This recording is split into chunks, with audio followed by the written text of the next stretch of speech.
Some folks call him Little Gator, but for Justin Allgaier, driver of the Junior Motorsports number 7 Camaro in NASCAR's Xfinity Series, I'm sure that his proudest name is Dad. Yeah, you're right. Little Gator is a cool nickname, and it's cool because it means a lot, to my dad.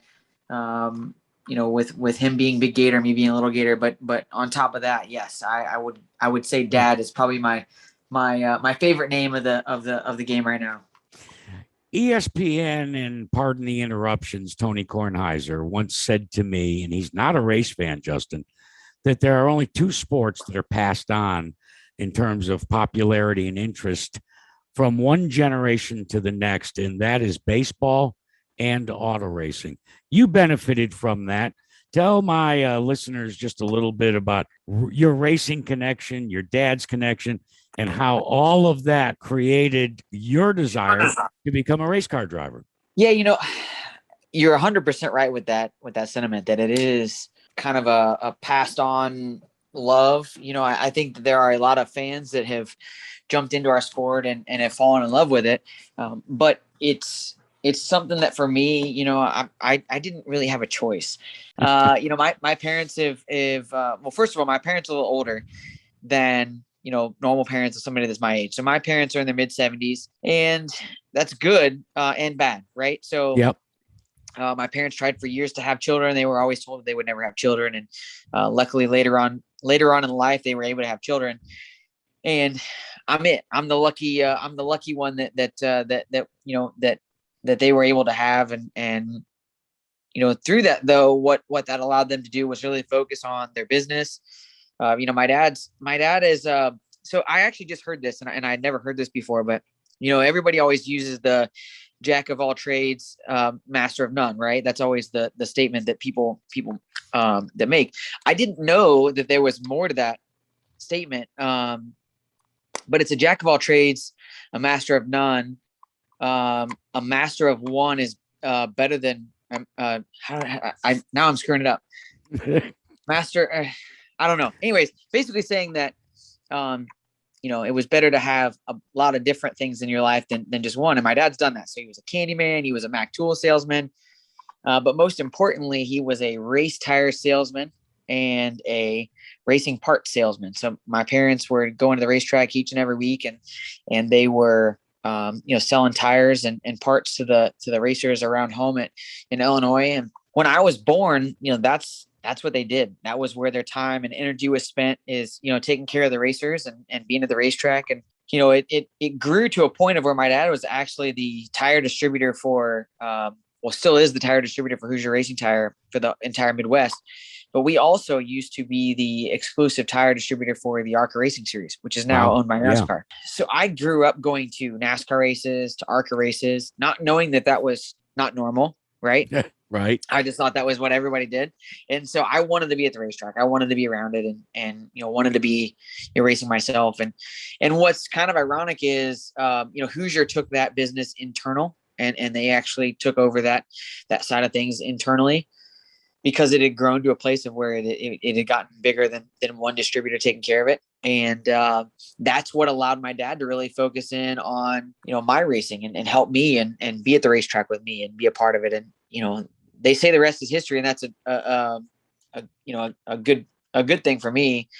But, it definitely has been, it's come honest for me, and it's something that, I was born into, and I absolutely love every minute of it. Like a lot of guys, you honed your racecraft coming up through the ladder. Tell me a little bit about when you got the phone call from Roger Penske that was going to most likely provide you with the key to opening the door to climb the ladder in NASCAR. Well, so when I started in the ARCA series, the goal was to obviously keep going with my career, and the goal is always to make it to NASCAR, right? Sure. And I think it's interesting, I think you look at Major League Baseball, or as you mentioned earlier, you mentioned football, or you talk about basketball. So on every team, there's 30 plus players, I would assume, right? Like pretty close. Yeah. Reserve player. I mean, football's got 60, 62 or something like that.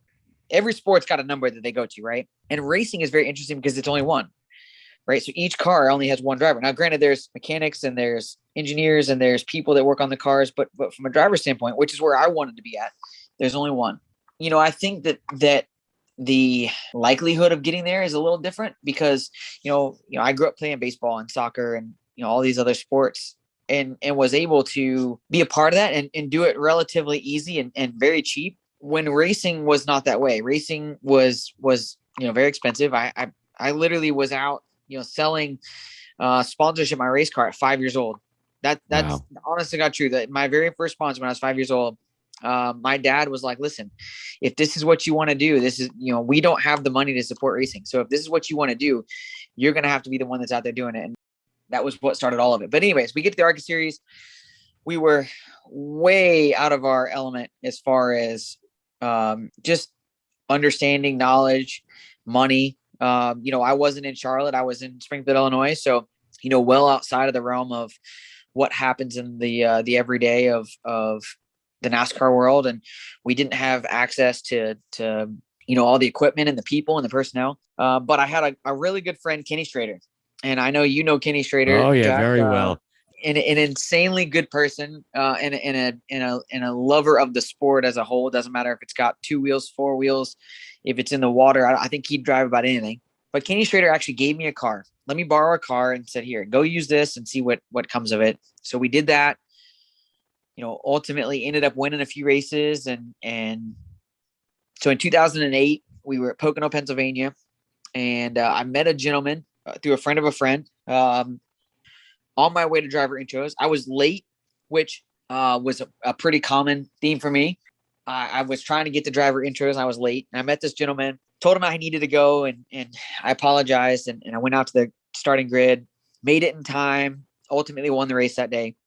And come to find out, that gentleman was basically the director of competition for Team Penske. So he called me later on the next week and said, hey, I loved getting to meet you. I'm sorry that we held you up, but we've been talking about you and you seem like you'd be a really good fit here at Team Penske. Would you be interested in coming to lunch with us one day and just seeing, just having a conversation with us? Well, I didn't know if they knew that I lived in Illinois or not. Didn't matter. I basically emptied my bank account to get a plane ticket and a rental car to be able to fly to Charlotte and come to lunch. And so I went to lunch with some of the folks from Team Penske, and when we sat down for lunch, basically we talked for 2 or 3 hours, and ultimately the answer was, hey, look, we're sorry, we don't have anything for you.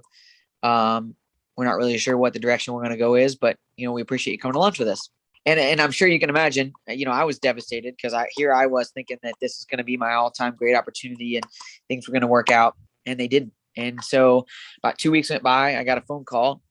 And they said, hey, we've talked about you a lot around here, and Mr. Penske would like to meet you.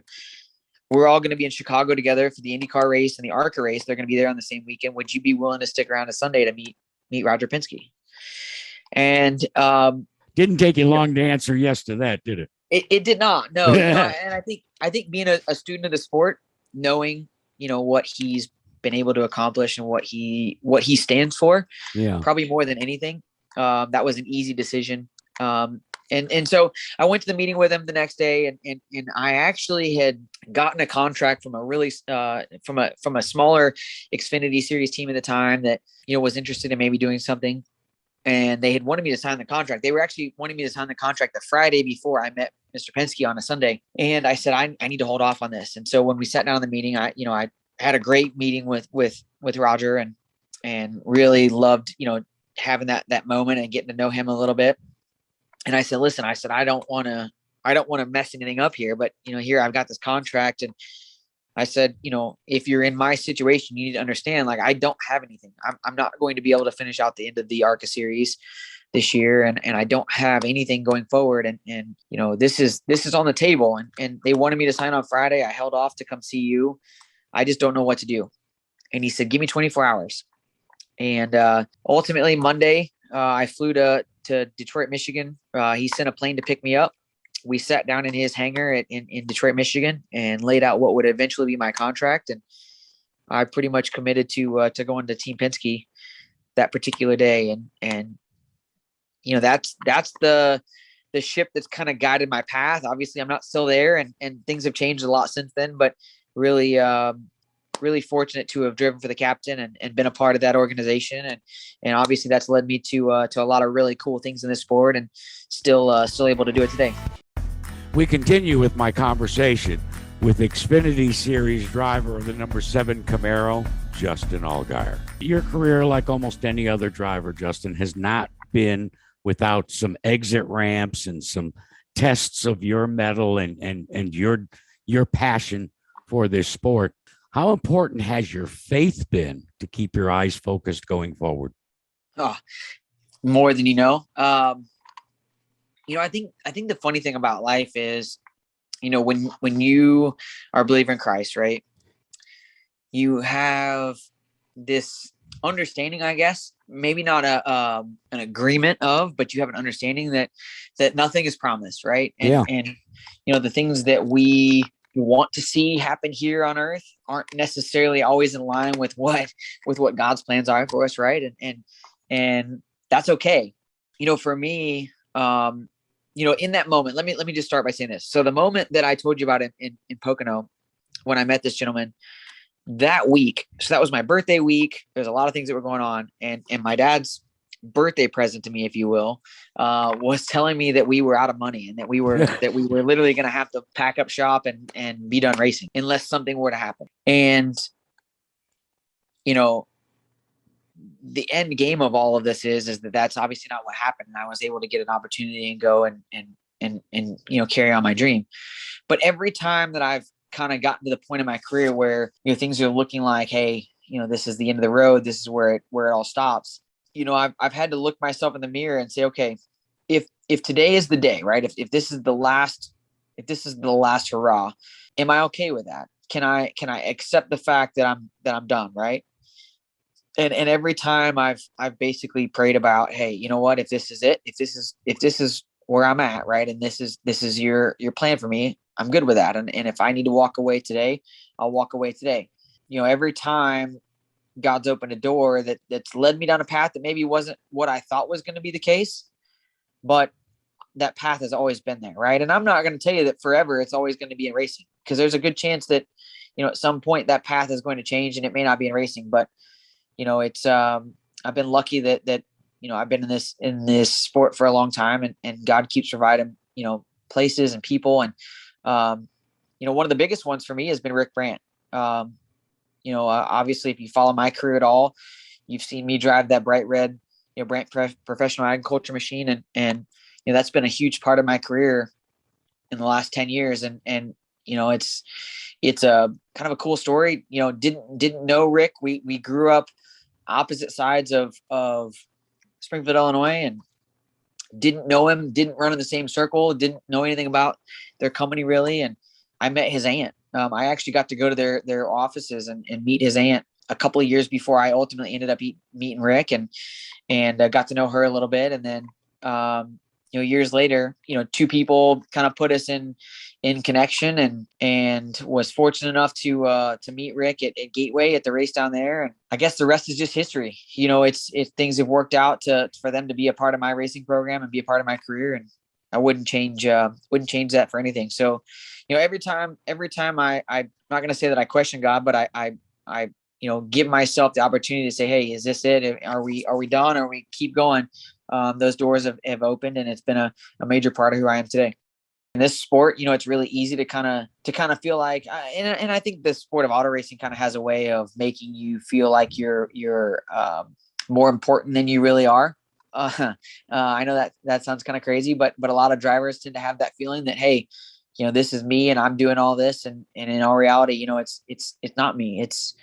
It's I'm lucky that I have the ability, and God's given me the ability to go do this. And so you have been very open and very candid about the importance of your family, so much so that when your second child was about to be born, if it meant you missing a race, you were totally prepared to do it. There aren't a lot of professional athletes, Justin, that can balance the two and realize that the priorities are exactly what Justin Allgaier stands for. And that's family first, friends second, and job third. Well, I think I don't know. I think my deal is a little bit interesting in the fact that, like I said, I grew up in this sport because of my family, and when I was younger, we did everything together as a family. We traveled together, we raced together. Everything we did was as a family. And I'm lucky in the fact that I have an amazing wife that she loves this sport and supports me 1,000%, no matter what the circumstances are. Now, what I will say, she's not my biggest cheerleader. She's definitely my biggest critic. I think sometimes it's really easy to to have people around you that are yes people, right? And they tell you what you want to hear, and sometimes that's not always the best thing for your career, right?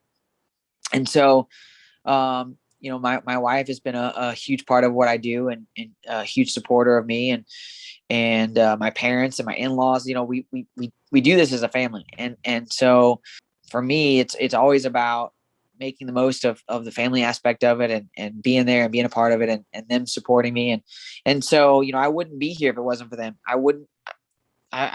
I would have already have flunked out of this sport that I love by making decisions, that I probably shouldn't have made, right? But I've had this good support system around me and good people around me to be a part of it, and that's the difference maker. You are indeed an inspiration, not only to people within the racing family, but outside the racing community as well. And ultimately, that's the most important thing. You can take all those trophies and throw them in a box in a storage container. That's not what's going to count. And I consider myself very, very fortunate to know you and to be able to cover your racing exploits and be able to tell other people about your passions, especially today here on Wind Tunnel. Well, man, I appreciate it. I'll tell you, it's good people like yourself that you're around in this sport that make you realize why we keep doing it, right? I mean, obviously, we're all competitive and we all love what we do, and we love being a part of this. But truly, honestly, for me, it's been about the people and the things that I'm around. And you're right, we're very lucky to have the sport that we do, and the people that are in it. So I appreciate that. And for me, I look at it this way. You look at racing, and as much as I love the sport, I'm gonna be gone someday. And you're right. These trophies that are here, they're all really cool, and I love having them, but they're all gonna rust or tarnish or break apart or fade away. And I've always felt like no matter what, if people are gonna remember me for who I am. I've taken that very serious over time, and wanted to make sure that when I walked away from the sport, that people remember it in a good way, not in a bad way. So I appreciate that you noticed that. I appreciate you giving your heart and soul into this sport, and recognizing this sport for so many years and being a part of it. And it's always good to catch up with you, man. I really do appreciate it. I do too. And best wishes, continued success, both on and off the track, Justin, because you are a special guy. Thanks so much. Absolutely, buddy. Thank you.